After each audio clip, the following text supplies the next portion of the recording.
All right, so here's an overview of the rootkit reptile. Here I am on the victim's machine. You can see I've done this command, reptile command show, and we can see that it is over there running. Usually it's hidden, so if you have a hide like this, you can't even see it if you look in the root directory. But if you have the show command, you will be able to see it. And look in the root directory, I'll be able to see it now that it does exist. So it's running on the victim. I've already compiled it, I've already run it. I have some screenshots of how I did that. Now here's the attacker machine. So I'm going to hack into the victim. The victim, once again, it has a rootkit that's listening. It's listening for special packets to come into it to be able to run.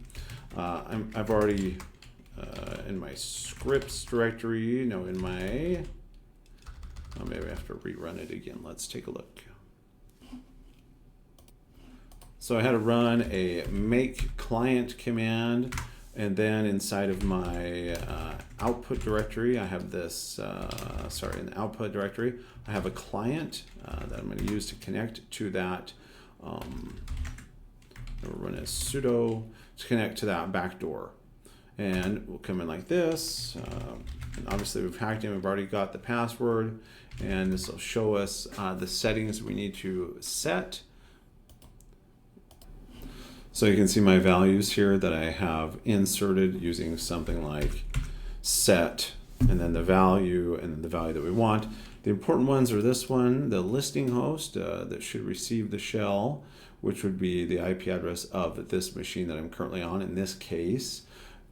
That doesn't matter, you can do whatever you want. Spoof it IP address, that doesn't matter, whatever you want. This is what matters. You need to do the source port set to 666 because that's what I had set when I originally installed the reptile rootkit over here.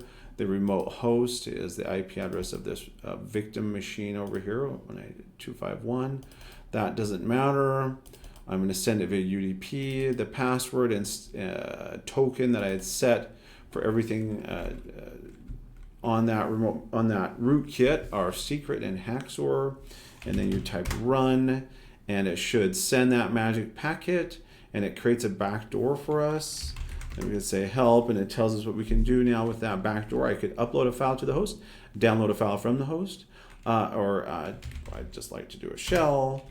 And then as I do some message like whatever, you have been hacked. You can see that I am on the victim machine. And as I switch over here to the victim machine, they can see my message that I sent them.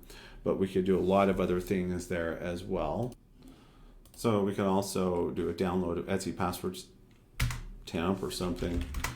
Well, then we say show, there's the file. But help, we could upload files, a lot of cool things.